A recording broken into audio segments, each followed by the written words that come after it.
What is abrasive water jet cutting?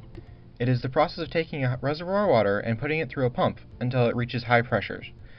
Can then be used to cut soft materials, or if you want to cut harder materials, it will be combined with an abrasive, like granite or a material of similar hardness, so that metals, like steel and aluminum, can be cut with this machine. Then the water is taken back and filtered and put back into the reservoir, so there is very little waste. The abrasive is also recovered and used again in the next process.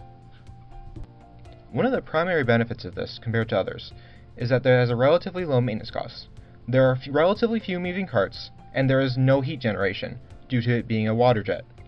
One of the cons is that there is a high upfront cost, due to the machine and the code required to run the machine being expensive.